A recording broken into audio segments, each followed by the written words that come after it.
Chapter 1. A visitor for Sherlock Holmes. For many years, I shared an apartment in London with my friend Sherlock Holmes. My name is Dr. Watson. I worked as a doctor in the British Army for several years. While I was in the army, I travelled to many strange and interesting places. I had many exciting adventures. Then one day, in Afghanistan, I was shot in the shoulder. My wound was deep and took many months to heal. I nearly died from pain and fever. At last, I got better, but I could not work in the army any more. I retired from the army and came back to England. That is why I was living in London with Sherlock Holmes. I had known my friend for many years. Our address was 221B, Baker Street, in the centre of the city. I enjoyed sharing an apartment with Holmes. My friend was a very clever man. He was the most famous private detective in London. He helped to solve crimes and catch criminals. When people were in trouble or needed help, they came to Holmes. Sometimes the police came to Holmes and asked for help in catching a criminal. Sherlock Holmes did not care if his clients were rich or poor. He enjoyed solving their interesting problems. He was very happy when he was working. It was the most important thing in his life. One afternoon, I was reading a book and Holmes was standing by the window in our sitting room. Usually he was very busy and active, but this afternoon he did not seem very happy. I was worried about my friend. "What's the matter with you today, Holmes?" I asked. "Come and stand at the window, Watson," Holmes said. "Look out into the street. See how uninteresting London is today." It was winter. The street outside was almost empty. Everyone was at home in front of their warm fires. "I need some work, Watson," said Holmes impatiently. "I cannot live without interesting problems and mysteries. That's why I became a private detective. I love my work. It keeps my brain active. But when there are no crimes and no mysteries to solve, then life becomes very boring for me." He turned sadly away from the window. At that moment, there was a knock at the door. Our housekeeper came into the room. She was carrying a small white card on a silver tray. Holmes picked up the card. "Miss Mary Morstan," he read aloud. "I don't know anyone of that name. Please ask the lady to come in. Perhaps it is a new client." A few moments later, Miss Morstan entered the room. She was young and not very tall, with blonde hair and blue eyes. Her clothes were not fashionable, but they were clean and tidy. She had a lovely face. I noticed at once that she looked worried and unhappy. "Please sit down, Miss Morstan," said Holmes kindly. "I am Sherlock Holmes, and this is my good friend, Dr. Watson. Dr. Watson and I have worked together many times." "I'm very pleased to meet you both," said the young lady.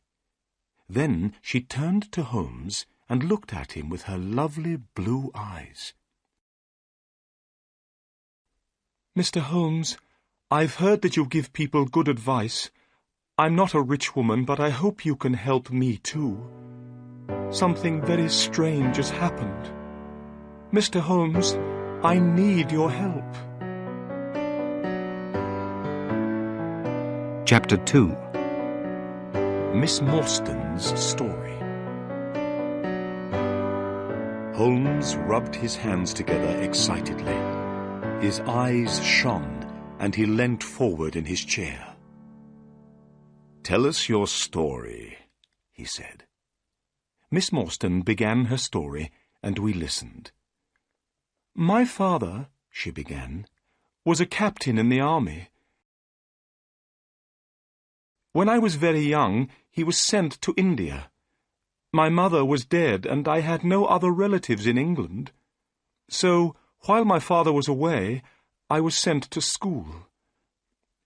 When I was 17, I received a letter from my father. He said that he was leaving India and coming back to England. He gave me the address of a hotel in London. He asked me to meet him there. I was very happy and excited about seeing my dear father again. I went to London and arrived at the hotel. I asked for Captain Morstan, my father. But I was told by the hotel manager that my father was not there. He had gone out the night before and not returned. I waited all day and all night, but my father didn't come back to the hotel. Finally, I went to the police.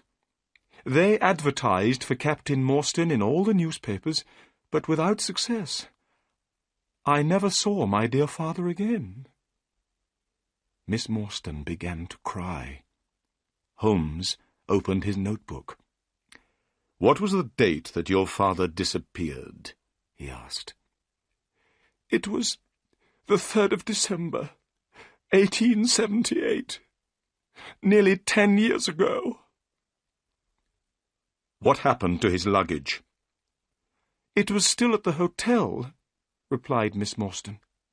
"The cases contained some books and clothes and some paintings and ornaments from the Andaman Islands." "The Andaman Islands? What are they?" I asked. "A small group of islands near the coast of India," said Miss Morstan. "There is a prison on one of the islands. My father was one of the officers in charge of the prisoners. He worked there for many years." "Did your father have any friends in London?" asked Holmes. "Only one, Major Sholto. He was also in charge of the prisoners in the Andaman Islands. The Major had retired from the army some time before my father disappeared. He was living in London, and of course I went to see him, but he didn't know that my father had arrived in England." "Your story is very interesting," said Holmes, rubbing his hands together once more. "Please, go on." "4 years after my father disappeared," continued Miss Morstan, "I saw an advertisement in the newspaper. The date was the 4th of May, 1882. To my surprise, the advertisement asked for the address of Miss Mary Morstan. It said that if I advertised my address, I would receive some very good news." "What did you do?" asked Holmes. "I advertised my address in the same newspaper. The next day, I received a small cardboard box. Inside the box was a lovely pearl, and I have received another 5 pearls since that day. They arrive every year on the same day. Look." She opened a flat box and showed us 6 beautiful pearls. "There was no letter with the pearls?" asked Holmes. "Nothing at all," replied Miss Morstan. Then she continued, "But the strangest thing of all happened this morning. That is why I came to see you. This morning I received a letter. Please read it." "Thank you," said Holmes. He took the letter and studied it carefully. Then he handed it to me. London, the 17th of November, 1887. Dear Miss Morstan, go to the Lyceum Theatre tonight at 7 o'clock. Stand outside the entrance on the left. If you are afraid, bring 2 friends. Do not bring the police. You have been deceived, but you will learn the truth tonight. Your unknown friend. "What can this letter mean?" asked Miss Morstan. "I'm afraid. What should I do, Mr. Holmes? You are a clever man and can give me good advice." Holmes jumped up excitedly. "We shall go tonight to the Lyceum Theatre. The 3 of us. You and I and Dr. Watson. The letter asks you to bring 2 friends with you. You will come with us, won't you, Watson?" "Of course," I said. "I'll be very happy to come." I was speaking the truth. I wanted to help Miss Morstan. "You are both very kind," said Miss Morstan. "Since my father disappeared, I have been alone in the world. I have no friends whom I can ask for help. What time shall we meet this evening?" Holmes looked at his watch. "It's now 3:30, he said. "Come back at 6 o'clock. Don't be afraid, Miss Morstan. This evening we'll come with you to the Lyceum Theatre. We'll meet your unknown friend, and we'll try to solve the mystery." "Thank you," said Miss Morstan. She smiled at us and left the room. "What a lovely woman," I remarked. "I'm going out now," said Holmes. "I'll be back in about an hour." When Holmes had gone, I sat down by the window and tried to read a book, but I could not stop thinking about Miss Morstan. I hoped that we would be able to help her. Chapter 3. A strange meeting. At 5:30, Holmes returned. He was very pleased about something. "I have had great success, Watson," he said, as I gave him a cup of tea. "What, Holmes? Have you solved the mystery already?" I asked in surprise. No, but I have discovered something very interesting. Miss Morstan said that her father had a very good friend in India. His name was Major Sholto." "Yes," I said. "Major Sholto had retired from the army. He was living in London when Captain Morstan disappeared, but he did not know that Morstan was in England." "Well," said Holmes, "I've just been to the offices of the Times newspaper.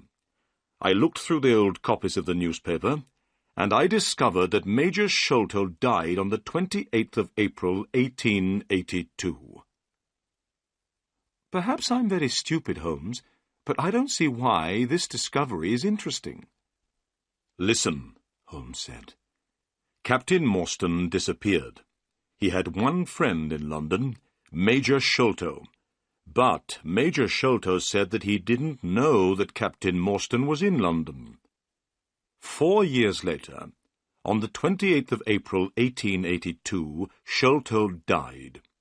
A few days later, on the 4th of May, 1882, Captain Morstan's daughter saw the advertisement in a newspaper. Then she received a valuable present. These presents came every year. Why do the presents arrive on that day? They must have something to do with Sholto's death." I was still puzzled. "But Sholto died 6 years ago," I said. "Why did Miss Morstan receive that letter today, 6 years later? The letter speaks of telling her the truth. What can it mean?" "I hope that we'll find the answers to these questions tonight, Watson," said Holmes seriously. "Are you ready? It's 6 o'clock, and here is Miss Morstan." Miss Morstan entered the room. She was wearing a dark cloak and hat. She did not seem afraid, but her beautiful face was very pale. I picked up my hat and my heaviest stick. I noticed that Holmes took his gun from his drawer and put it into his pocket. We got into a cab and were soon on our way to the Lyceum Theatre. In the cab, Miss Morstan took a piece of paper out of her bag. "Mr. Holmes, I forgot to show you this. This note was found in my father's luggage. It is very strange. I don't know what it means. Perhaps it isn't very important, but I wanted you to see it." Holmes unfolded the note carefully and spread it on his knee. He took a magnifying glass out of his pocket and examined the paper. "This paper was made in India," he remarked. "Have a look at it, Watson." I took the note and studied it carefully. The paper was thin and old. There was a drawing on the paper. "It looks like the plan of a large building," I said. "Somebody has made a mark to show a certain place in the building. But what are these names at the bottom? And what is the meaning of the sign of 4? "I don't understand what this note means," said Holmes, "but it might be important. I will keep it." He sat back in the cab.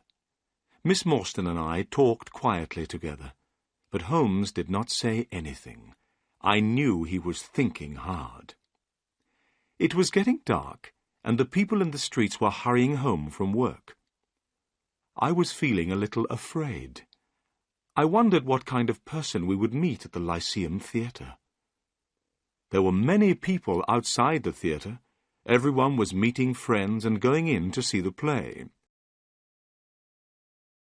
The letter had told us to stand outside on the left. We waited. Suddenly, a small, dark man appeared. "Are you Miss Morstan and her friends?" he asked. "Yes," she said. "You must promise me that these men are not policemen," said the stranger. "They are not policemen," replied Miss Morstan. "Then come with me," said the man. He led us quickly across the street to another cab and opened the door. We went inside. The man closed the door and jumped up onto the driver's seat of the cab. The horse moved off quickly. We passed through so many streets that I was very soon lost. I had no idea where we were going. I was feeling nervous, and Miss Morstan's face looked white. Sherlock Holmes was calm. Our strange driver did not turn round or speak to us. The only sound was the noise of the horse's hooves. At last, we stopped. We were outside a house in a dark, quiet street. It had only one small light in the kitchen window. There were no lights in any of the other houses in the street. We knocked at the door. It was opened immediately by an Indian servant. The Indian was wearing a bright yellow turban on his head. He had white clothes and a yellow belt. It was very strange to see such brightly coloured clothes in this quiet street in London. "My master is waiting for you," said the servant. As he spoke, we heard a man's voice. It came from one of the rooms inside the house. "Bring them in to me," the voice called. "Bring them straight in to me." Chapter 4. The Death of Major Sholto. We followed the Indian servant into the house. He stopped in front of an open door. "Come in! Come in!" said the voice. We entered, Holmes, Miss Morstan, and myself, and were astonished. The room in which we were standing was full of Indian paintings and ornaments. The carpet was soft and very thick. There were 2 large tiger skins on the walls. In the centre of the room stood a strange little man with a bald head. He was smiling, but he seemed very nervous. "My name," said the bald-headed man, "is Thaddeus Sholto. You are Miss Morstan, of course. And these 2 gentlemen?" "This is Mr. Sherlock Holmes, and this is Dr. Watson." "A doctor!" cried Thaddeus Sholto excitedly. "Oh, please could you listen to my heart? I'm very worried about my heart." I listened to his heart beating, but I could hear nothing wrong with it. "There's nothing wrong with your heart," I told him. "I'm so glad," said Thaddeus Sholto. "Miss Morstan, your father had a very weak heart. If his heart had been stronger, he would have been alive today." Miss Morstan sat down, and her face turned very white. "I knew that he was dead," she said. There were tears in her eyes. I was very angry with Thaddeus Sholto. He did not notice how much he had upset Miss Morstan. "Please, tell us why we've been brought here," said Miss Morstan. So Thaddeus Sholto began his strange story, and we listened. "My father," Sholto said, "was Major Sholto of the Indian Army. He retired from the army about 11 years ago. He bought a house in North London. He called the house Pondicherry Lodge. My brother, Bartholomew, and I were his only children. We knew that Captain Morstan, Miss Morstan's father, and our father had been very good friends in India. When we heard that Captain Morstan had disappeared, we were very upset. My brother, Bartholomew, and I also knew that our father was afraid of something. He never went out alone. He often spoke about a man with a wooden leg who followed him. He seemed very afraid of this man." "Did he tell you why he was afraid?" asked Holmes. "No, he didn't," Thaddeus Sholto replied. And then he continued with his story. "One day, in 1882, our father received a letter from India. This letter upset him very much. He became ill. Every day he grew weaker. At last he was dying. He asked to see me and my brother Bartholomew. We went to his room. He told us to lock the door and come over to the bed. Then he held our hands and spoke to us. He said that he wanted to tell us the truth about Captain Morstan's death. He was the only person who knew this terrible secret. When Father was in India with Captain Morstan, they found a great treasure. It was called the Great Agra Treasure. The jewels in this treasure were worth more than £1 million. Father brought the Agra treasure back to England. Morstan followed him and came at once to the house to ask for his share. But the treasure had made Father greedy. He did not want to give any of it to Morstan. He wanted to keep it all for himself. Morstan became very angry. They had a terrible argument. Father knew that Morstan's heart was weak. Suddenly, the colour of Morstan's face changed. Father saw at once that Morstan was dead. He did not know what to do. He had not killed Morstan, but he was afraid that people would believe that he had killed Morstan. He decided to say nothing. He hid the body, and he also hid the great Agra treasure. Soon the news of Morstan's disappearance spread through London. Only our father knew the terrible truth. He told us as he was dying that he had been a wicked and greedy man. He said that he had acted very wrongly, but that he had paid for his crime.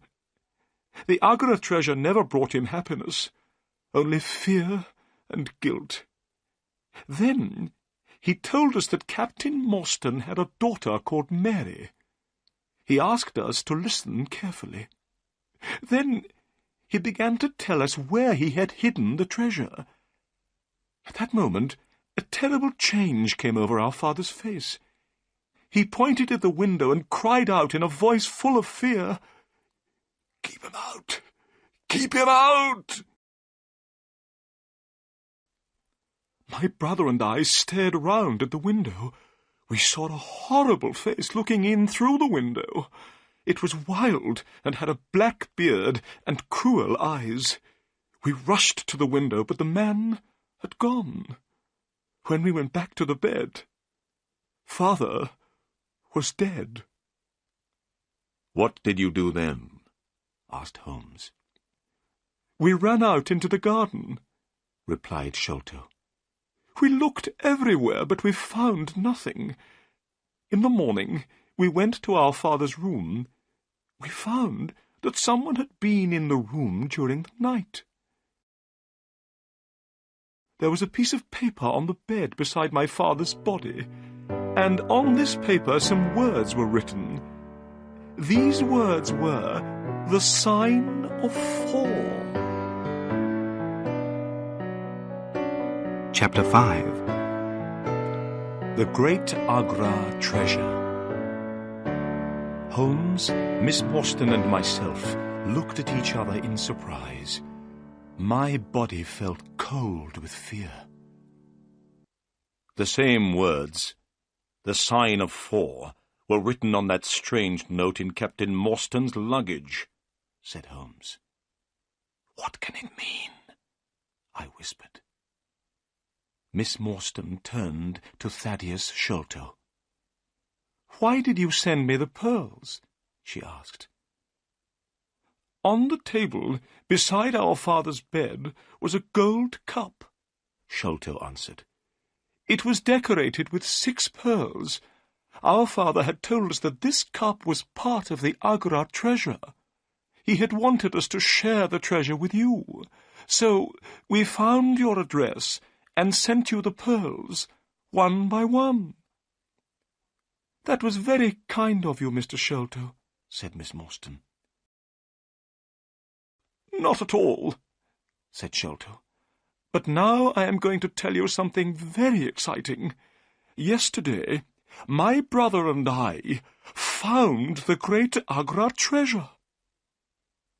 "You found the treasure?" we repeated in astonishment. "Yes. Our father had died before he told us where it was hidden. My brother Bartholomew and I searched for the treasure for 6 years. Yesterday, we found it. That is why we sent you the letter, Miss Morstan.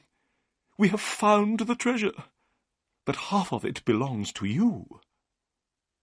"Where is the treasure now?" asked Holmes. "At my father's house, Pondicherry Lodge," replied Sholto. "My brother Bartholomew lives there now. We must go there immediately so that Miss Morstan can see the treasure and claim her share. Bartholomew is expecting us. Miss Morstan, tonight you will be a rich woman." Miss Morstan was going to be very rich. I should have been very happy, but I did not feel happy at all. I had fallen in love with Miss Morstan, but I did not have very much money. If she became rich, I could not ask her to marry me. Thaddeus Sholto put on his coat. "Come," he said. "I have a cab waiting outside. It will take us to Pondicherry Lodge. We must not be late." It was a long drive to Pondicherry Lodge. The night was cold, and the moon was shining brightly. As we sat in the cab, Thaddeus Sholto continued to talk. Holmes, Miss Morstan, and myself listened. "My brother Bartholomew is a very clever man," he said. "He knew that the treasure was somewhere in the house. He had an idea. He measured the height of the house outside. It was 74 feet high. Then he measured the height of the rooms inside the house. He added the heights of the rooms together. The total was only 70 feet. There was extra space under the roof. My brother made a hole in the ceiling of the room on the top floor. He found a secret room. Inside this little room, the treasure chest was standing. Last night, I helped Bartholomew to lower the chest down into the room below. We opened the chest with a key which we found beside it." Thaddeus Sholto's voice became excited. "Inside the treasure chest were hundreds of beautiful jewels, diamonds, rubies, sapphires, and many others. They shone so brightly that they hurt our eyes.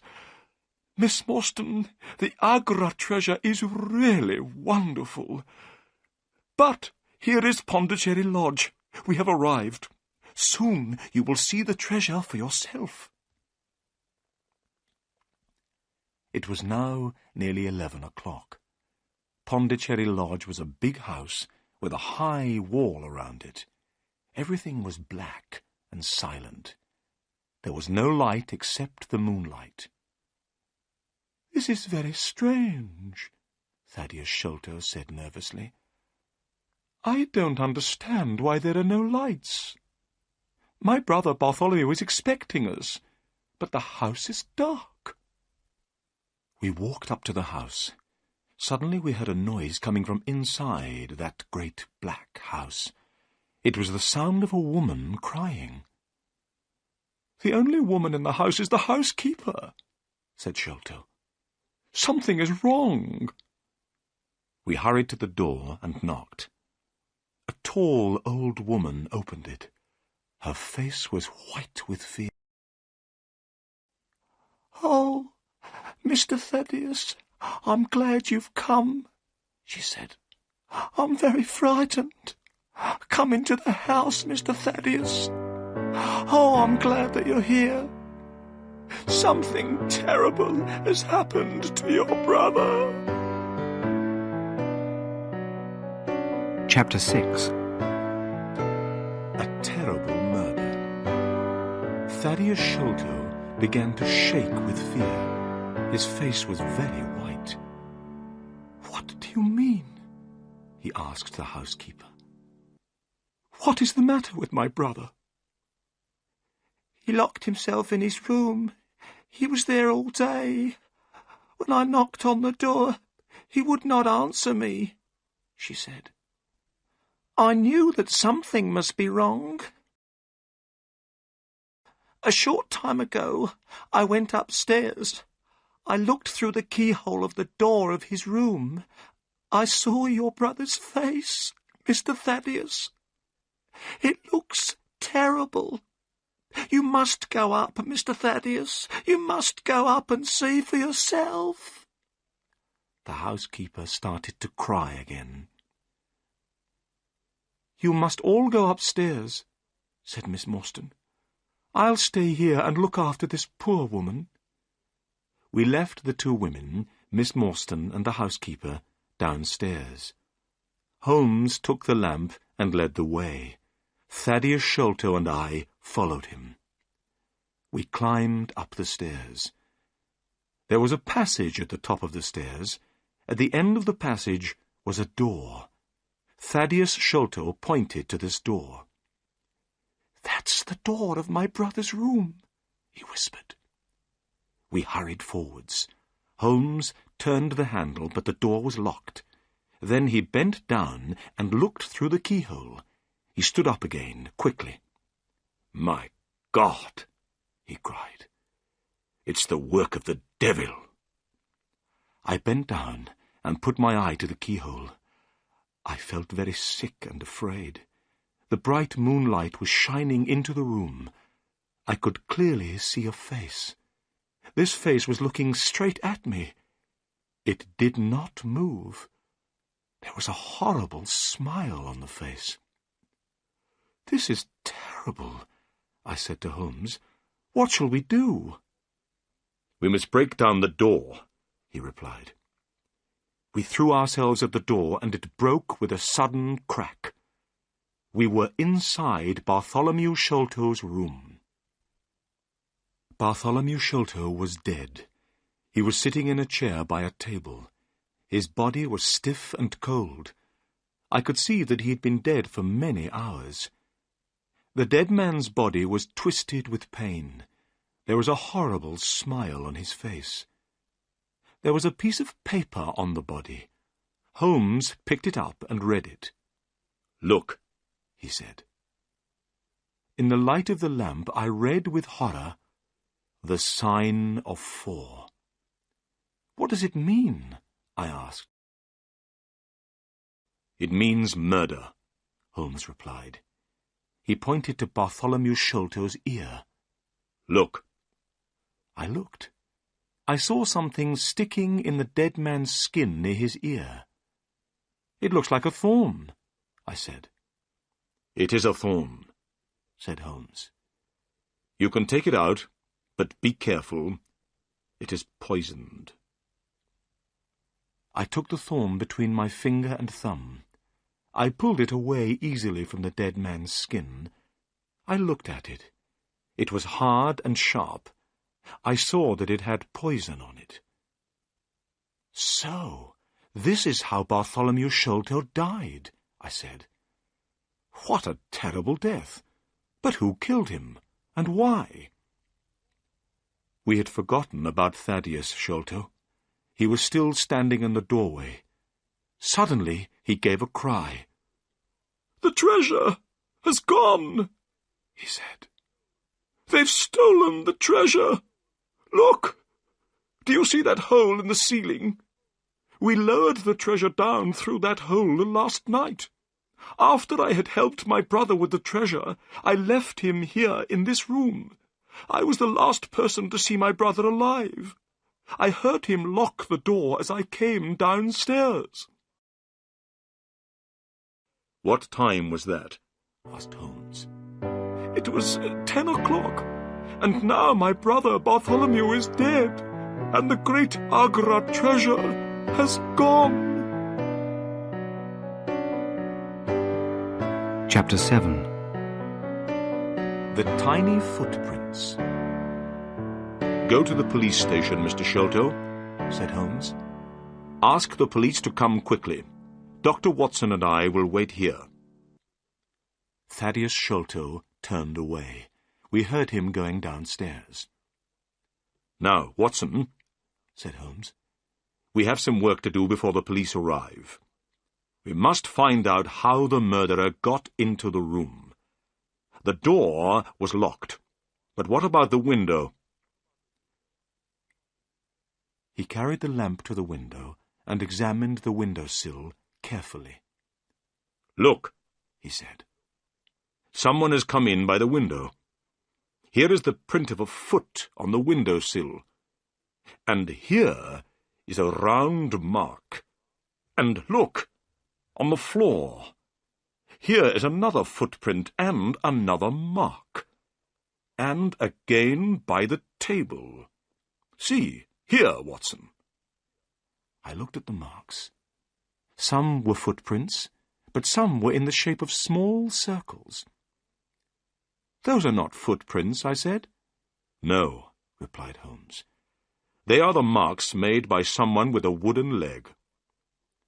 "Someone with a wooden leg?" I said. "Holmes, Thaddeus Sholto told us that his father was afraid of a man with a wooden leg." "Yes," said Holmes. "But the wooden-legged man was not alone. Someone else has been here too. Look outside." We both went to the window and looked down. "We are very high up," said Holmes. "A man with a wooden leg would not be able to climb here by himself. 2 people came into this room. We will call them number 1 and number 2. Number 2 is the wooden-legged man. But who is number 1, and how did he get in?" I looked round the room. I thought quickly. Then suddenly I knew the answer. In the ceiling of the room was a hole. Thaddeus Sholto had told us that his brother had made this hole. The Agra treasure had been hidden in the secret room above. The 2 Sholto brothers had lowered the treasure chest through this hole the night before. A set of steps was standing beneath the hole. On the floor by the set of steps was a rope. "Number 1 must have looked through the hole in the ceiling," I said. "He saw Bartholomew Sholto sitting on the chair below him. He killed Sholto with a poisoned thorn. Then he must have taken the rope, opened the window, and thrown the end of the rope down into the garden. His friend, number 2, the wooden-legged man, must have been waiting below. Number 2 climbed up the rope with the help of number 1. The murderers then lowered the treasure chest to the ground with the rope. Number 2 climbed down the rope. Number 1 got out of the room through the hole in the ceiling." "Excellent, Watson," said Holmes. We shall now go up and have a look at the secret room. Perhaps we can find out more information about number 1. We climbed the steps and found ourselves in a small dark room without any windows. There was thick dust on the floor. It was here that the treasure had been hidden for so many years. "Look," said Holmes. "There is a small door in the roof. That is how number 1 got in." Then Holmes shone the lamp down at the floor. By the light of the lamp, I saw that the floor was covered with many footprints. They showed very clearly in the thick dust. They were the prints of bare feet. But they were not the footprints of an ordinary man. They were extremely small. Suddenly, a horrible thought came into my mind. "Holmes," I whispered, "a child has done this terrible thing." Holmes did not answer. He was still studying the tiny footprints. Finally, he spoke. "No," he said slowly. "I don't think it was a child. Look at this footprint.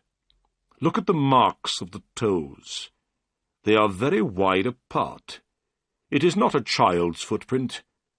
It is a man's. They are the prints of a tiny man." "Do you mean a dwarf?" I asked in surprise. "I will show you," replied Holmes. "Let's go into the room again. Let's examine once more the poisoned thorn which killed Bartholomew Sholto." In the room below, I picked up the thorn. I held it carefully between my fingers. I felt afraid. It was long and sharp. "Now then," said Holmes, "what do you think about this thorn? Is it an English thorn?" "No," I said. "It certainly is not." "You see," said Holmes, "already we begin to know many things about murderer number 1. He is a very small man, in other words, a pygmy, from some foreign land. He is very strong and can climb great heights easily. He is also extremely dangerous. He kills people by shooting them with poisoned thorns." Chapter 8. Inspector Jones makes an arrest. I looked at Holmes in astonishment. "How strange," I said. "Why are a pygmy and a wooden-legged man working together? Who are these people, Holmes, and why did they kill Bartholomew Sholto?" "They wanted the treasure, of course," answered Holmes. "Last night, Bartholomew Sholto was sitting in this room with the treasure. The pygmy came in through the roof and saw him. The only way to get the treasure was to kill Sholto." "And what about the paper with the sign of 4? I asked. "It must mean revenge," Holmes answered. "Remember that a paper from the sign of 4 was also found on the dead body of Major Sholto. I don't know why someone wants revenge on the Sholto family, but we know that someone wanted revenge. They also wanted the treasure, and they were prepared to kill the Sholtos, father and son, to get the treasure." Holmes took out his magnifying glass and started to examine the room again. There were some bottles and tubes in one corner of the room. Bartholomew Sholto must have been interested in chemistry. A glass tube had broken, and a dark liquid had spilled onto the floor. Holmes gave a loud cry of joy. "Come here, Watson," he said. "What can you smell?" I walked over. Suddenly, I smelled something very strong and unpleasant. The smell was coming from the dark liquid on the floor. "It smells like tar," I said. "It is similar to tar," Holmes answered. "It is creosote." He was smiling and rubbing his hands together. "Why are you so pleased?" I asked. Holmes pointed to the floor. I saw a clearly marked small footprint. I realized that the pygmy had stepped in the creosote. I know a dog which loves the smell of creosote. It will follow this smell for miles and miles, said Holmes. We'll catch these murderers now. Just then we heard footsteps and loud voices outside the room. It's the police, said Holmes. As he spoke, a fat man in a grey suit entered the room. His face was red and his eyes were small and bright. He was followed by a policeman in uniform and by Thaddeus Sholto. I'd never seen the fat man before, but Holmes seemed to know him well. "Good evening, Inspector Jones," said Holmes politely. "Don't you remember me?" The fat man stopped and stared. He was not very pleased to see Holmes. "Why, yes, of course," he said. "You are Mr. Sherlock Holmes, the private detective. Yes, I remember you well. This is an interesting crime, Mr. Holmes. A man has been murdered, and jewels worth £1 million are missing. What do you think happened?" "Well," began Holmes, but Inspector Jones did not want to listen to my friend. He thought his own ideas were better. "Listen, Mr. Holmes. I will tell you what I think," he said importantly. "This man, Thaddeus Sholto, tells me that he was with his brother last night. They discovered the treasure together. He was the last person to see his brother alive. Now, I think that Thaddeus Sholto killed his brother. Then he ran off with the jewels." "Oh, no, it isn't true," cried Thaddeus Sholto. "What about the poisoned thorn in the dead man's skin?" asked Holmes. "And the paper with the sign of 4? "The thorn belongs to Thaddeus Sholto," replied Jones quickly. "I don't think the paper is very important. Perhaps it's a trick. But wait a moment. What's that up there? I see a hole in the ceiling. I must have a look." Inspector Jones went quickly up the steps. We heard him moving about noisily in the room above. Then he came down again. He was hot and dusty. "I know everything now," he cried. "I have found a door which leads out onto the roof. That was how Thaddeus Sholto escaped." "But the footprints," began Holmes. Inspector Jones was not listening. He had not noticed the tiny footprints. He turned to Thaddeus Sholto. The poor man was shaking with fear. "Mr. Sholto," said Jones, "I arrest you for the murder of your brother." "I didn't do it," Thaddeus cried. "Please, Mr. Holmes, believe me." "Don't worry, Mr. Sholto," said Holmes. "I know that you didn't kill your brother. I will find the murderer." Inspector Jones turned to Holmes angrily. "Listen, Mr. Holmes," he said. "This is a matter for the police. It has nothing to do with you. Good night, gentlemen." Inspector Jones and the policeman took Thaddeus Sholto away. A few minutes later, the house was quiet again.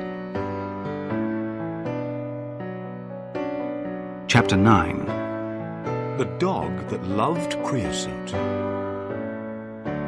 "The police don't want my help, Watson," said Holmes, as soon as the inspector had gone. "Inspector Jones thinks he has solved the crime and caught the murderer, but they have arrested the wrong man."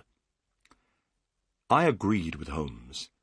I was sure that Thaddeus Sholto was not the murderer. "We must be quick, Watson," said Holmes. I want you to do two things. First, take Miss Morstan home. Second, go to this address, 3 Pinchin Lane. Ask for Mr. Sherman. He has an old dog called Toby. I want you to bring Toby here. Meet me here in 2 hours' time. I took Miss Morstan home in Thaddeus Sholto's cab.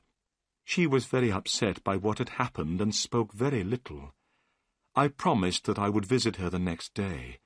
Then I went to the address which Holmes had given me.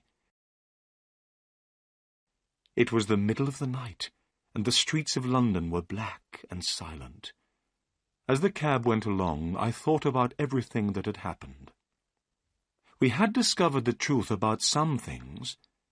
The death of Captain Morstan, the sending of the pearls to Miss Morstan, the advertisement, the letter. All these things were clear. Now there were other mysteries which we had to solve. Where was the Indian treasure? What was the plan found in Morstan's luggage? Who wanted Bartholomew Sholto to die? Where were the pygmy and the wooden-legged man? What did all these things mean? And what was the mysterious sign of 4? I hoped that Sherlock Holmes would discover the answer to these questions. Soon I arrived in Pinchin Lane, the address where Holmes had sent me. It was a very poor street, and the houses were old and dirty. I found house number 3 and knocked on the door. After some time, a face looked out from a window above. It was not a friendly face. "Who are you?" said the face angrily. "What do you want?" "Come down and open the door," I said. "I have something to ask you." "Go away at once," said the face. "If you don't, I'll let out 50 dogs upon you." "My friend, Mr. Sherlock Holmes," I began. At these words, the window suddenly shut, and a few minutes later the door opened. I saw an old man with grey hair and beard holding a candle in his hand. "Come in, sir," he said. "I'm Mr. Sherman. I'm sorry that I was rude. I didn't know that you were a friend of Sherlock Holmes." I went into the small, dirty house and stopped in astonishment. There were cages everywhere I looked. All the cages contained different kinds of animals. I could see their eyes shining in the candlelight. "What does Mr. Holmes want?" asked the old man. "A dog called Toby," I answered. "Toby is my best dog," said Mr. Sherman. "He loves to follow strong smells, especially the smell of creosote. That's his favourite." "That's why Mr. Holmes wants him," I said. "Wait here. I'll go and get him." The old man came back after a few minutes. He was pulling a dog on a lead. The dog looked very strange. It had very long ears and very short legs, and its eyes were large and sad. "This is Toby," said Mr. Sherman. "He'll go with you. He's a friendly dog." The dog licked my hand and wagged its tail. I put some money into Mr. Sherman's hand, and the old man gave me Toby's lead.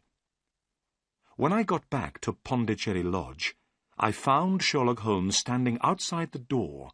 He was smoking his pipe. "Excellent, Watson," he cried when he saw me. "You've done well. Good dog, Toby. Come here. Good dog." Holmes took a handkerchief out of his pocket and gave it to Toby to smell. The handkerchief was covered with creosote. The dog went mad with excitement. His sad eyes shone with happiness, and his tail wagged. "See how he loves the smell," said Holmes. We won't have any problems now." Holmes pointed at a drain pipe, which went down from the roof of the house. "While you were away, Watson," he said, "I went up onto the roof and discovered how the pygmy climbed up and climbed down again. He used that drain pipe." The drain pipe ran all the way down from the roof to the garden below. There was a large barrel full of water under the end of the drain pipe. "He climbed down that drain pipe and onto the barrel beneath," said Holmes. "It was very easy to follow his trail. He left marks everywhere. He also dropped this." Holmes put his hand in his pocket and took out a small bag made of dried grass. I looked inside. To my horror, I saw 5 or 6 long, dark thorns. They were the same as the one which killed Bartholomew Sholto. "The murderer has lost these," said Holmes. "Let's hope that he doesn't have any more. Don't touch them, Watson. They are poisoned. But come, where's Toby? We must begin." Holmes took Toby's lead and pulled the dog to the bottom of the water barrel. Toby smelled all round carefully. Suddenly, he began to bark excitedly. He had found his favourite smell, the smell of creosote. Then he started to pull at his lead. "He's on the trail," cried Holmes. "Let's go!" Chapter 10. The hunt begins. Toby pulled at his lead and ran quickly through the grass. He ran so quickly that it was difficult to follow him. The sky was beginning to get light now. Toby ran along the paths in the garden under the trees and bushes. Then he reached the garden wall and ran along beside it. Finally, he stopped at a place in the wall where the bricks were loose. "This is the place where they got into the garden," said Holmes. "It is easy to climb up and down here. Look, do you see this mark? It is the print of a man's hand." He pointed at a flat stone. I saw a dirty handprint on the stone. Holmes picked up the dog and climbed over the wall. I followed. Toby soon found the trail again. Toby did not look to the right or the left. He ran straight ahead with his nose to the ground. He loved the smell of creosote. Nothing could stop him from following it. As we hurried along, I thought about the wooden-legged man and the pygmy. I wondered what would happen when we found them. I knew that they were dangerous. I wished that I had brought my gun with me. Toby was still following the trail. Now we were passing through small, narrow streets. The people were just beginning to wake up. The men were going on their way to work. The women were opening their windows and cleaning their houses. Suddenly, Toby ran down a path. This path led straight down towards the River Thames. Soon the river appeared in front of us. Toby ran faster and faster. The path went down to the water's edge. It ended at a small wooden jetty. Toby stopped. He ran backwards and forwards, trying to find the smell.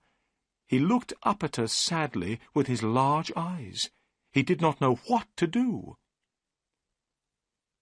"They've got into a boat here," said Holmes. There was a small house beside the jetty. A notice was hanging from one of the windows. On it was written in large letters, "Mordecai Smith, Boats and Steam Launch for Hire." There was no one on the jetty. Several small boats were near the jetty on the bank of the river. Holmes looked at these boats. "I wonder where the steam launch is," he said. "I think we must ask a few questions." He knocked loudly at the door of the house. A large woman with a red face opened it. A child was crying somewhere inside the house. I saw that the woman was very upset about something. She had been crying. "Good morning," said Holmes politely. "Are you Mordecai Smith's wife?" "Yes," replied the woman. "What do you want?" "Could I speak to your husband, please?" asked Holmes. "No, you can't. He isn't here. I haven't seen him since yesterday morning." "Oh," said Holmes. "I wanted to hire a boat." "Well, perhaps I can help you," said Mrs. Smith. "Which boat do you want?" "I wanted to hire the steam launch. I have heard it is a very good boat. Let me see, what's the name? The "The Aurora, sir," said Mrs. Smith. Oh, yes, that's right. I remember now. But where is the Aurora?" said Holmes, looking around. "I don't see a steam launch anywhere." "Oh, sir, my husband has gone in the Aurora," Mrs. Smith replied, and burst into tears. "I'm very worried about him. I don't trust that wooden-legged man." "What wooden-legged man, Mrs. Smith?" asked Holmes in a surprised voice. "I don't know who he is, sir, but my husband went with the wooden-legged man in the Aurora yesterday morning and hasn't come back." Chapter 11. Mystery on the River. "I'm very sorry to hear that, Mrs. Smith," said Holmes. "Tell me, was this wooden-legged man alone?" "I don't know, sir. I didn't see anyone else, but it was very dark. It was 3 o'clock in the morning. I could not be sure." "What does the Aurora look like?" asked Holmes. "The Aurora is black, sir, with 2 red stripes down each side. It has a black funnel with a white stripe. The Aurora is the fastest boat on the river," answered Mrs. Smith. Holmes looked worried. "That's very interesting," he said. "Try not to worry about your husband, Mrs. Smith. I am going up the river myself. If I see Mr. Smith, I will tell him that I have seen you. Goodbye." "Goodbye, and thank you," said Mordecai Smith's wife. She had stopped crying. She went inside her house and closed the door. "Watson, we must find Mordecai Smith and the Aurora as soon as possible," said Holmes. "Mordecai Smith and the wooden-legged man are working together. Smith has taken the 2 murderers in his steam launch. They are all hiding somewhere on the river."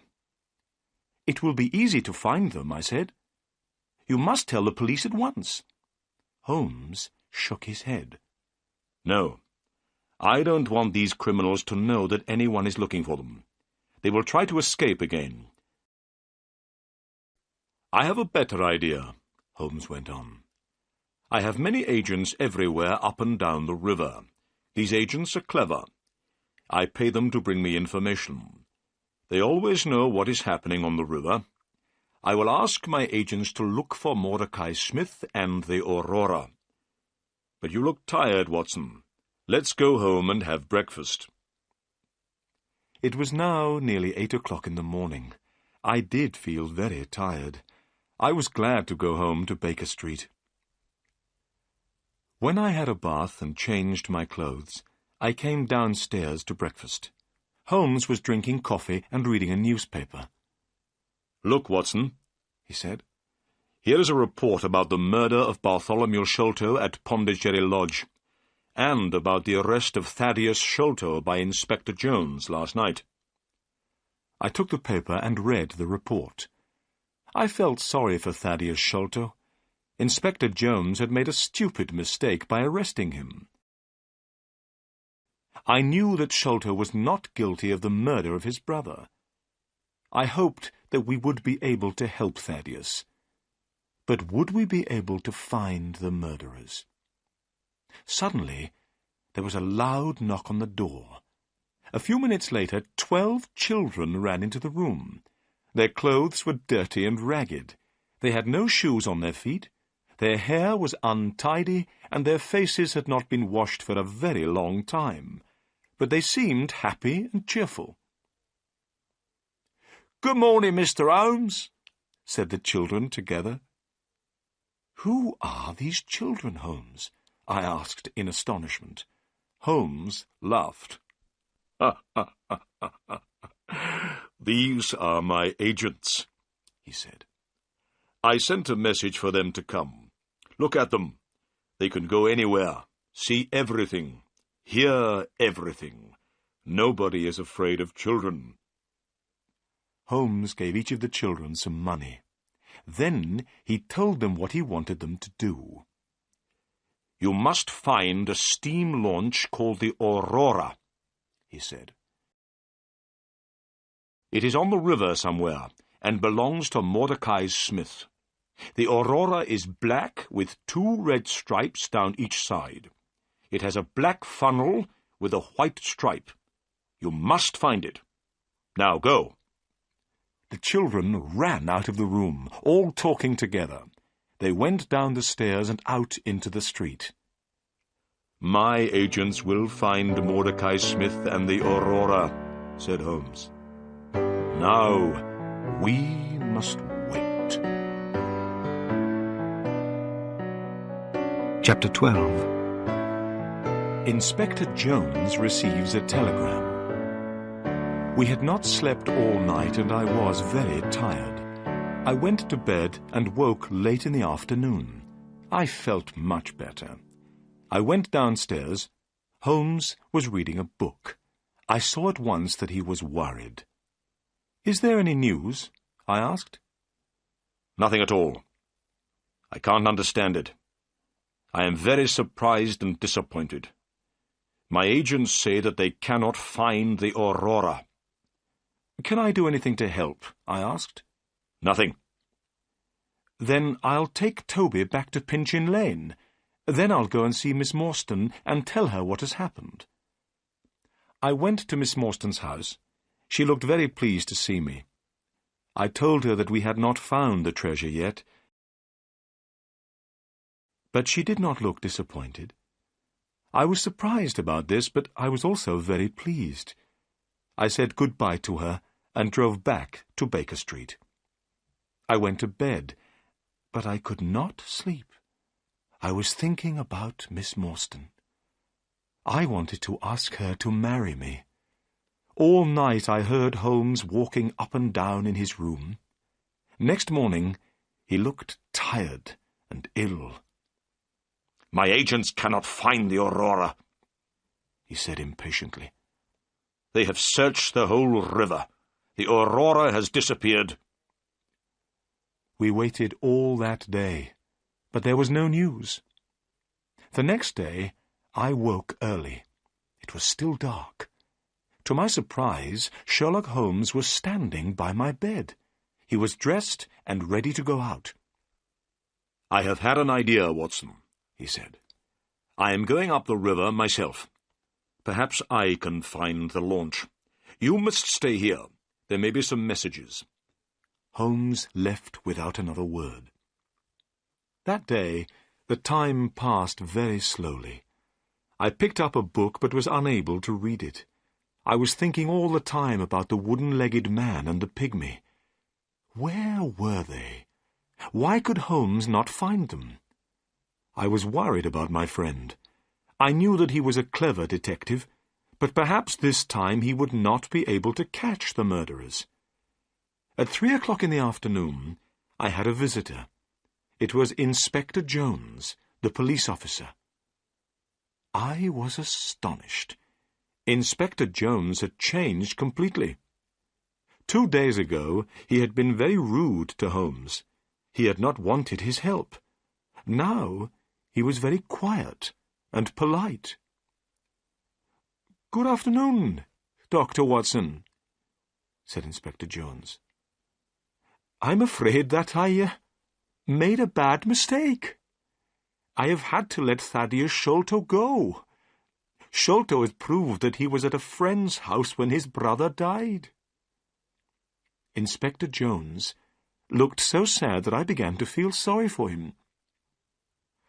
"I've received a telegram from Sherlock Holmes," the inspector went on. "Here it is." I took the telegram and read it. "Inspector Jones, go to Baker Street at once. Wait for me there. I know where Sholto's murderers are hiding. Come with us tonight if you want to catch them. Holmes." "That's excellent," I cried. "Forget about Thaddeus Sholto. You'll soon have some other prisoners, Inspector Jones." At that moment, the door opened and Holmes came into the room. He was smiling. "What news?" we asked together. "I know where the Aurora is," Holmes replied. "It wasn't on the river at all. The Aurora has been hidden in a boatyard near the river for 2 days. I knew the launch at once. Mordecai Smith, the owner, was there too. He was talking to someone, and he was speaking very loudly. He said that he had to have the Aurora ready for 8 o'clock tonight. His 2 gentlemen were leaving for America. Their ship was waiting for them out at sea, and they must not be late. I knew immediately what they were planning to do," went on Holmes, "and I know what we must do. Inspector Jones, will you help me?" "I was wrong before, and you were right," said Jones sadly.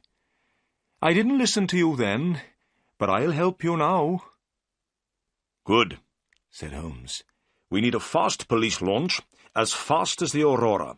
It must be ready this evening, and 2 or 3 strong policemen to come with us." "I'll arrange all this," said Jones. "Excellent," said Holmes. "Tonight, the 3 of us, you and I and Dr. Watson, will be on the police launch. We will be waiting outside the boatyard at 8 o'clock. We'll be ready for the Aurora when she comes out. We'll catch the murderers, and we'll get the treasure." Chapter 13. The Chase on the River. At 7 o'clock that evening, the 3 of us, Inspector Jones, Holmes, and myself, went down to the river. Both Holmes and I had guns in our pockets. Inspector Jones had promised to let us use the police launch. This launch was now waiting. 4 strong men were on board the launch. Soon we were moving quickly down the River Thames. The police launch was very fast. We passed all the other boats on the river without difficulty. This pleased Holmes very much. By 8 o'clock we had arrived opposite the boatyard where the Aurora was hidden. It was now dark. We waited. 10 minutes passed. Suddenly, a launch came out of the boatyard. It was black, with 2 red stripes. It was moving very quickly. "That's the Aurora," cried Holmes. "Follow it, quickly! Faster! Faster! We must catch them!" We were going so fast that the police launch started to shake, but we could not get near to the Aurora. The chase became more and more exciting. We went in and out between other boats. Many times I closed my eyes. I was sure that we would hit something. At last we got closer to the Aurora. Inspector Jones turned on a light and shone it on the Aurora. "Stop!" he cried. "Stop! We are the police!" In the lamplight we could see some men on board the Aurora. One man was sitting at the back of the launch. Beside him was a strange, dark shape. We could also see Mordecai Smith, the owner of the Aurora. He was working as hard as he could. He was trying to make the engine of the launch go faster. Inspector Jones shouted again, "Stop!" Suddenly, the man at the back of the Aurora stood up. He shouted at us angrily. He was a big, strong man. Then I noticed that his right leg was missing. There was a wooden stump in its place. This was the wooden-legged man. At the sound of the man's voice, the strange dark shape beside him moved. It was a small, dark man, the smallest man I have ever seen. But the pygmy's head was large. His face was hard and cruel. As soon as Holmes saw the pygmy, he took out his gun. I did the same. "Shoot him if he moves his hand," said Holmes. At that moment, the pygmy put a short piece of wood to his lips. We fired our guns together. The pygmy fell backwards into the water with a terrible cry. The wooden-legged man turned the Aurora towards the bank of the river. As soon as the Aurora touched the bank of the river, he jumped out. It happened so quickly that we were not able to slow down and stop the police launch. The man had landed in the soft, wet mud of the river bank, but his wooden leg had stuck in the mud. He could not move. We managed to turn the police launch round. We went towards the wooden-legged man and threw him a rope. Then we pulled him up over the side of our launch. Mordecai Smith was still on the Aurora, but he did not try to escape. We tied the Aurora to our launch. The chase was over. On the deck of the Aurora there was a big, heavy chest. We were sure that it contained the Agra treasure. We carried the heavy box onto the police launch. Suddenly, Holmes stopped and pointed. "Look," he said. I looked where Holmes was pointing. I saw one of the pygmy's poisoned thorns. It was fixed in the wood where Holmes and I had been standing. The poisoned thorn had passed through the air between us. Holmes was smiling, but I felt cold and sick. We had escaped a horrible death. As we went back up the river, we shone our light on the water. We were looking for the body of the pygmy, but we saw nothing. His body still lies somewhere at the bottom of the River Thames. Chapter 14. The treasure is lost. The wooden-legged man was our prisoner. He was sitting in the police launch opposite the treasure chest. He was about 50 years old. He had black, curly hair and a black beard. He did not look angry any more. He was not interested in anything. "What's your name?" Holmes asked him. "Jonathan Small," replied the man. "Jonathan Small?" repeated Holmes. He took out the piece of paper which had been found in Captain Morstan's luggage. Holmes read out what was written on the piece of paper. "Jonathan Small, Mohammed Singh, Abdullah Khan, Dost Akbar, the Sign of Four." "Give me that paper," said the man. Holmes gave it to him. "Yes," Small said. "I am one of the Sign of Four. This paper is a plan of the fortress at Agra in India. My 3 friends and I found the treasure many years ago. Tonight I have lost the Agra treasure, and you have killed my dear friend, Tonga.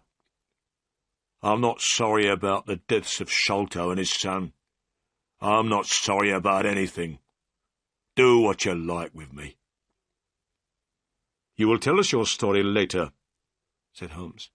"But first, Watson, will you take the treasure to Miss Morstan?" "I shall be pleased to do that," I said. But I was not speaking the truth. I did not want to take the treasure to Miss Morstan. I did not want her to become a rich woman. "Inspector Jones and I will take our prisoner to Baker Street," said Holmes. "We'll meet you there, Watson." Then Holmes turned to Jonathan Small. "But where is the key of the treasure chest?" "At the bottom of the river," replied Jonathan Small. "Why did you throw it away?" cried Inspector Jones angrily. "You've made things very difficult for us." Jonathan Small did not speak. He did not care what Jones said. When we got to the jetty, I got out of the launch with the treasure chest. I found a cab and drove to Miss Morstan's house. Miss Morstan was sitting by the window. She was wearing a pretty white dress, and her hair was shining brightly in the lamplight. "How nice to see you," she said when she saw me. "Do you have any news?" "I've brought something better than news," I said, trying to speak happily. "I've brought the Agra treasure." I put the heavy chest down on the table. Miss Morstan did not look very excited. "So, this is the famous Agra treasure," she said. "Yes," I replied. "Half of it belongs to you, and half to Thaddeus Sholto. You are a rich woman now, Miss Morstan." "The treasure can wait," she said. "First, I want to hear all about your adventures. Please sit down and tell me everything." So I told her everything that had happened. I told her how Holmes found the Aurora. I told her about Inspector Jones and Thaddeus Sholto. I told her about the chase on the river, the death of the pygmy, and how we had caught Jonathan Small. "How brave you are," she said. "I didn't know that you were in such terrible danger." "It's finished now," I said. "Let's open the treasure chest. There isn't a key. How can we open the chest?" Miss Morstan left the room and came back with a heavy metal bar. I took the bar and put it under the lid of the chest. Then I turned it, and the lid opened. I lifted up the lid. My hands were shaking. We both looked inside. Then we looked at each other in astonishment. The chest was empty. The chest was made of very thick iron. This was why it was so heavy. "The treasure is lost," said Miss Morstan quietly. "Thank God," I said. "Why do you say thank God?" asked Miss Morstan. "Because now I can ask you to marry me," I replied, holding her hand. "Because I love you, Mary. Now you are not going to be rich, so I can tell you my feelings. That is why I said, thank God." "Then I say thank God, too." Chapter 15. The Sign of Four. When I got back to Baker Street, Holmes, Inspector Jones, and the prisoner Jonathan Small were all waiting for me. I showed them the empty treasure chest. Small began to laugh. "Where is the treasure, Small?" shouted Jones angrily. "The Agra treasure belongs to the Sign of Four," said Small quietly. "No one else will have it. I threw it all to the bottom of the river." We all stood astonished. The great treasure of Agra was lost forever. "The Agra treasure is unlucky," said Small. "It has never brought happiness to anyone. It brought death to Captain Morstan. It brought fear and guilt to Major Sholto. Bartholomew Sholto was murdered because of it. And to me and the other members of the Sign of Four, it has brought prison for the rest of our lives." "You must tell us your story," said Holmes. "What is the Sign of Four?" Jonathan Small began his strange story, and we listened. "I went to India as a soldier in the British Army," said Small. "One day, Soon after I arrived, I had an accident and lost my leg. After that, I could not fight any more. Then there was terrible fighting between the Indians and the British. The British all hid in an old fortress at Agra. They shut themselves inside. The walls of this fortress were very thick. The Indians could not get in. I also went to Agra. I had 3 Indian friends who had fought for the British. They came to Agra with me. These men were Muhammad Singh, Abdullah Khan, and Dost Akbar. When we were in the Agra fortress, we heard a strange story. It was about a great treasure which had been hidden in the fortress. It had been hidden for many years. The 4 of us decided to look for this treasure. And one day, we found it. It was hidden under the floor in a secret room. We were astonished by what we had found. We had never seen so many beautiful jewels. The 4 of us decided not to say anything about what we had found. We decided to leave the treasure hidden in the secret room in the fortress. When the fighting was finished, we would be able to take the treasure away with us. We made a promise to each other. We agreed that we would always work together. We would share the treasure between. We became the sign of 4. But a terrible thing happened. 2 British soldiers were killed in a fight. We had not killed them, but we were arrested for their murder. We were sent to prison in the Andaman Islands. "Is that where you met Major Sholto and Captain Morstan?" asked Holmes.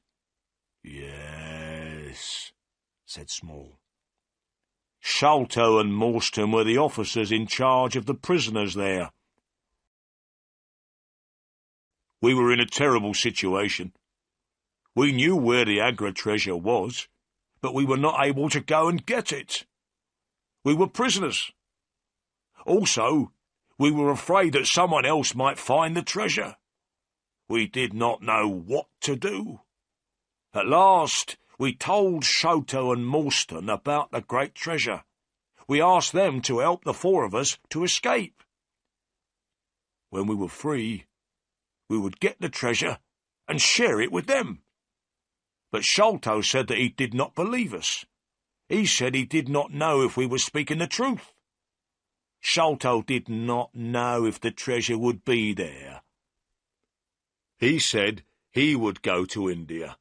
If he found the treasure, he would come back. He would help us escape from prison. Sholto asked the 4 of us to give him a plan of the fortress at Agra. We did not want to give Sholto the plan. I didn't trust him. But in the end, we had to agree. We gave one plan to Sholto and another to Morstan. Sholto went to India, but he never came back. He found the treasure and took it to England. He stole it from the sign of 4 and also from his friend Morstan. And from that day, I decided to have revenge on Sholto. Small was silent for a few moments. He was thinking about what Sholto had done. Then he went on with his story. I made friends with one of the people of the Andaman Islands, he said. The people there are pygmies. They are very small, but they are very brave. One day, I found one of these pygmies lying under a tree. He was very ill. I looked after him. He slowly got better. He became my friend. His name was Tonga. Tonga helped me to escape from the islands. He had a small boat. One dark night, we put lots of food into the boat, and we sailed together from the Andaman Islands. Holmes had been listening carefully while Small told his story. Now he spoke. "Ah, I understand," he said. "Major Sholto received a letter. What was written in the letter frightened him to death. It must have been the news of your escape which killed him." Small went on with his story. At last Tonga and I reached London, but I was too late to have revenge on Sholto. Sholto was dying. He saw my face at the window. That night I got into his room and left a message. It was from the Sign of Four. Tonga and I waited 6 years. We watched Pondicherry Lodge and Bartholomew Sholto carefully. When Bartholomew Sholto found the treasure, we knew about it immediately. With Tonga's help, I got into his room. Tonga killed Bartholomew Sholto with a poisoned thorn. We took the treasure, left the paper, and went. I had paid Mordecai Smith to take us to a ship. We were planning to go to America, but now everything has changed. Tonga is dead, and I am your prisoner, and the Agra treasure is lost forever. We were all silent. We were thinking of the great treasure which was lost in the mud at the bottom of the River Thames. Perhaps it was better there. "Dr. Watson," said Holmes, when Inspector Jones had taken Small away. "That is the end of our adventure." "Yes," I said, "but I have some very good news. Miss Morstan and I are going to get married." "Excellent," said Holmes. "The Agra treasure has at last brought happiness